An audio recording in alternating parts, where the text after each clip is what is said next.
അസ്സാം വലൈക്കും dear friends. ഇന്നത്തെ നമ്മുടെ സ്പെഷ്യൽ നിങ്ങൾ ആരും ഇതുവരെയും ട്രൈ ചെയ്ത് നോക്കിയിട്ടില്ലാത്ത ഒരു അടിപൊളി വെറൈറ്റി റെസിപ്പിയാണ്. നമ്മുടെ ഈ വീഡിയോ കണ്ടുകൊണ്ടിരിക്കുന്ന സമയത്ത് നിങ്ങൾക്ക് ഇഷ്ടപ്പെടുകയാണെങ്കിൽ ഒന്ന് ലൈക്ക് ചെയ്തേക്കണേ. അതുപോലെ തന്നെ നമ്മുടെ ഈ ചാനൽ ആദ്യമായിട്ട് കാണുന്നവരും ഇതുവരെയും സബ്സ്ക്രൈബ് ചെയ്യാത്തവരും പ്ലീസ് ഒന്ന് സബ്സ്ക്രൈബ് ചെയ്തേക്കണേ. ഞാനിടുന്ന വീഡിയോസ് ഉടനടി കിട്ടുന്നതിനായി സബ്സ്ക്രൈബ് ബട്ടന്റെ തൊട്ടടുത്ത് കാണുന്ന ബെല്ലൈക്കൺ കൂടി ക്ലിക്ക് ചെയ്തിട്ട് ഓൾ എന്ന ഓപ്ഷൻ എനേബിൾ ചെയ്യാനും മറക്കല്ലേ. ആദ്യം തന്നെ ഇതിനായിട്ട് ഞാനിവിടെ ഈ ഒരു വലിപ്പത്തിലുള്ള മീഡിയം സൈസ് 3 ക്യാരറ്റ് ആണ് എടുത്തിട്ടുള്ളത്. ക്യാരറ്റ് എടുക്കുന്ന സമയത്ത് നല്ല ഫ്രഷ് ആയിട്ടുള്ള ക്യാരറ്റ് എടുക്കുക.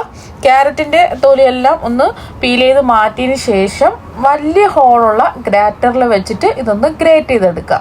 അപ്പോൾ ഇത് ഗ്രേറ്റ് ചെയ്ത് എടുത്തിട്ടുണ്ട്. ഈ ഒരു വലിപ്പത്തിലാണ് ഗ്രേറ്റ് ചെയ്ത് എടുക്കേണ്ടത്. ഇനി അടുത്തതായിട്ട് നമുക്ക് വേണ്ടത് ചവ്വരിയാണ്. ചവ്വരി ജസ്റ്റ് ഒന്ന് കഴുകി എടുത്തതിന് ശേഷം മുങ്ങിക്കിടക്കത്തക്ക രീതിയിൽ വെള്ളം ഒഴിച്ചിട്ട് 1 മണിക്കൂർ ഞാൻ സോക്ക് ചെയ്തെടുത്തിട്ടുള്ളതാണ്. അപ്പോൾ നല്ല സോഫ്റ്റ് ആയിട്ട് ചവ്വരി മാറിയിട്ടുണ്ട്. ഇനി ഈ വെള്ളം മാറ്റിയിട്ട് വേണം ചവ്വരി എടുക്കാൻ. ഇനി ഒരു കടായി ചൂടാക്കാൻ വെക്കുക. ഇതിലേക്ക് 2 ടേബിൾ സ്പൂൺ നെയ്യ് ഒഴിച്ചു കൊടുക്കാം. നെയ്യൊന്ന് ചൂടായതിനു ശേഷം ഇതിലേക്ക് കുറച്ച് കശുവണ്ടി പരിപ്പും കുറച്ച് ബദാം ഇട്ട് ഒന്ന് റോസ്റ്റ് ചെയ്തെടുക്കാം. അപ്പൊ ഇതിന്റെ കൂടെ തന്നെ നിങ്ങൾക്ക് കുറച്ച് ഉണക്കമുന്തിരി വേണമെന്നുണ്ടെങ്കിൽ ചേർക്കാം, അല്ലാന്നുണ്ടെങ്കിൽ പിസ്ത ചേർക്കാം. ഇഷ്ടമുള്ള നട്ട്സ് ഒക്കെ ചേർക്കാവുന്നതാണ്. ഞാനിപ്പോൾ കുറച്ച് കശുവണ്ടി പരിപ്പും കുറച്ച് ബദാം മാത്രമേ റോസ്റ്റ് ചെയ്യാൻ എടുത്തിട്ടുള്ളൂ. അപ്പോൾ അത് റോസ്റ്റായി വന്നിട്ടുണ്ട്. കശുവണ്ടിയുടെ നിറമൊക്കെ മാറുന്ന സമയത്ത് ഇത് നെയ്യിൽ നിന്ന് കോരി മാറ്റി വെക്കാം. ബാക്കി നെയ്യിൽ നമ്മൾ ഗ്രേറ്റ് ചെയ്തെടുത്ത ക്യാരറ്റ് ഇട്ട് ഒരു 2-3 മിനിറ്റ് ഇട്ട് വഴറ്റിയെടുക്കാം. ചെറുതായിട്ടൊന്ന് വയന്ന് കിട്ടിയാൽ മാത്രം മതി. ഇവിടാതെ ക്യാരറ്റ് ഇളക്കി കൊടുത്തോണ്ടേയിരിക്കുക. ഒരു 3 മിനിറ്റ് ഒക്കെ ക്യാരറ്റ് വേവിച്ചെടുത്താൽ മതിയാവും. ഒരുപാടങ്ങ് ക്യാരറ്റ് വെന്ത് പോവരുത്. ചെറുതായിട്ടൊന്ന് വെന്ത് കിട്ടുന്ന സമയത്ത് നമുക്ക് ഒരു പാത്രത്തിലേക്ക് മാറ്റി വെക്കാം.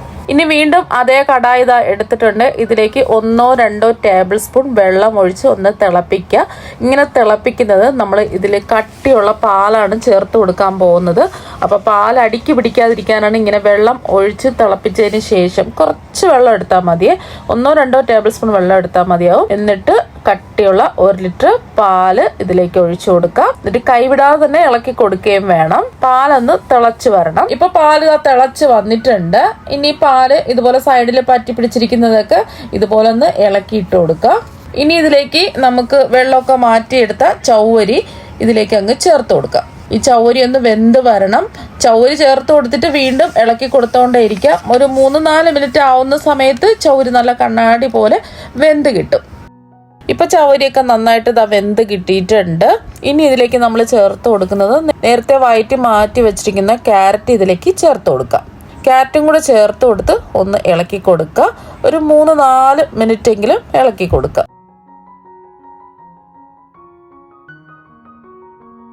ഇപ്പൊ ഒരു 3 മിനിറ്റ് ഇതാ കഴിഞ്ഞിട്ടുണ്ട്. ക്യാരറ്റ് ചേർത്ത് കൊടുത്തതിന് ശേഷം ഫ്ലേവറിന് വേണ്ടിയിട്ട് ഞാനിവിടെ ഒരു 4 ഏലക്കയുടെ അതിന്റെ തൊണ്ട് മാറ്റിയിട്ട് അതിന്റെ തരി മാത്രം ചതച്ച് ഇടികല്ല് വെച്ചിട്ട് ചതച്ചെടുത്തിട്ടുള്ളതാണ് ചേർത്ത് കൊടുക്കുന്നത്. നിങ്ങൾക്ക് ഇതിന് പകരമായിട്ട് ഏലക്ക പൊടിയാണെന്നുണ്ടെങ്കിൽ 1 ടീസ്പൂൺ ചേർത്ത് കൊടുക്കുക. പഞ്ചസാരയും കൂട്ടി ചേർത്ത് പൊടിച്ച ഏലക്കപ്പൊടിയാണെന്നുണ്ടെങ്കിൽ, പഞ്ചസാര ചേർക്കാത്ത ഏലക്കപ്പൊടിയാണെന്നുണ്ടെങ്കിൽ 1/2 ടീസ്പൂൺ ചേർത്ത് കൊടുത്താൽ മതിയാവും. ഇനി ഒന്ന് ഇളക്കി കൊടുക്കുക. ഏലക്ക ചതച്ചതും കൂടെ ചേർത്ത് ഒന്ന് ഇളക്കി കൊടുക്കുക. ഇതുപോലെ ഒന്ന് തിളച്ച് കിട്ടിയാൽ മാത്രം മതി. നമ്മളിത് വറ്റിച്ചല്ലേ, എല്ലാം കൂടി വറ്റി വരുമ്പോൾ പാലൊന്ന് കുറുകിയൊക്കെ വന്നിട്ടുണ്ട്. ചവരിയും ക്യാരറ്റും ഒക്കെ നല്ലതുപോലെ വെന്തിട്ടുണ്ട്.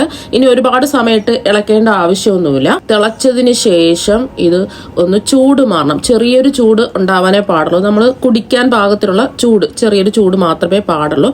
അതുവരെ നമുക്കിതൊന്ന് തണുപ്പിച്ചെടുക്കണം. ഇത് മാറ്റി വെക്കാം. ഈ ഒരു സമയം കൊണ്ട് ഇനി ഒരു പാത്രം എടുക്കുക. ഇതിലേക്ക് 300 ഗ്രാം ശർക്കര ഇട്ട് കൊടുക്കാം.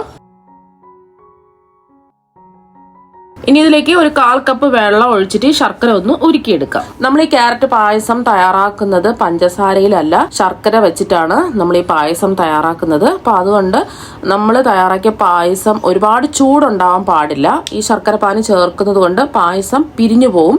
ശർക്കര പാനിയുടെ ചൂട് മാറണം, അതുപോലെ തന്നെ പായസത്തിന്റെ ചൂടും ചെറുതായിട്ടൊന്ന് മാറണം. രണ്ടും ഒരേ ചൂടിലാവുകയാണെന്നുണ്ടെങ്കിൽ പിരിഞ്ഞു പോവും. അതൊന്ന് പ്രത്യേകം ശ്രദ്ധിക്കുക.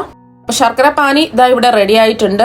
ഒരുപാട് വറ്റി ഒരു നൂൽ പാവൊന്നും ആയി പോവരുത്. ജസ്റ്റ് ഒന്ന് ശർക്കര ഒന്ന് ഉരുകി വന്നാൽ മാത്രം മതി. എന്നിട്ട് കുറച്ച് സമയം ഇതിങ്ങനെ തന്നെ ഇരിക്കുക. അതിന്റെ ചൂടൊന്ന് മാറണം. ചെറിയൊരു ചൂട് ശർക്കര പാനിക്ക് ഉണ്ടാവാൻ പാടുള്ളൂ. നമ്മളിത് പാല് ചേർത്തിട്ടാണ് ഈ പായസം റെഡിയാക്കി എടുത്തിട്ടുള്ളത്. നമ്മൾ തേങ്ങാപ്പാലിലാണ് പായസം റെഡിയാക്കി എടുത്തിട്ടുള്ളതെങ്കിൽ ശർക്കര പാനി ആ ചൂടോടുകൂടി ഒഴിച്ചു കൊടുക്കാവുന്നതാണ്. പാലായതുകൊണ്ട് പിരിഞ്ഞു പോകും. ഇപ്പോ പായസത്തിന്റെ ചൂടും മാറിയിട്ടുണ്ട്. ചെറിയൊരു ചൂടേ ഉള്ളൂ.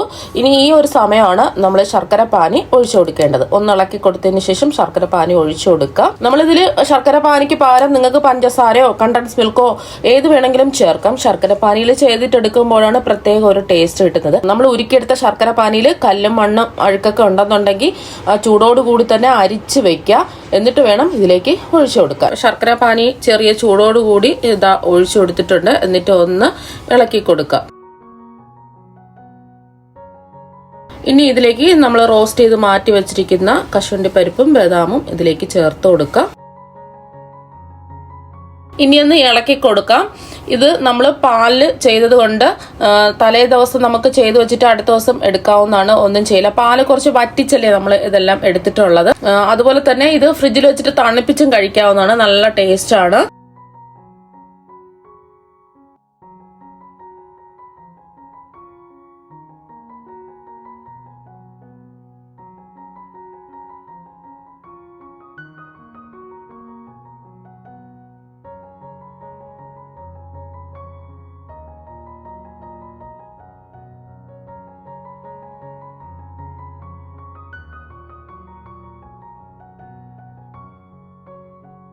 അപ്പോൾ നിങ്ങൾ ഇതുപോലെ ഒരു പ്രാവശ്യം ഈ ക്യാരറ്റ് പായസം ഒന്ന് റെഡിയാക്കി നോക്കുക. കുട്ടികൾക്കും മുതിർന്നവർക്കും എല്ലാവർക്കും ഒരുപോലെ ഇഷ്ടമാകും. അപ്പോൾ നമുക്ക് മറ്റു വെറൈറ്റി വീഡിയോ ആയിട്ട് വീണ്ടും കാണാം. താങ്ക്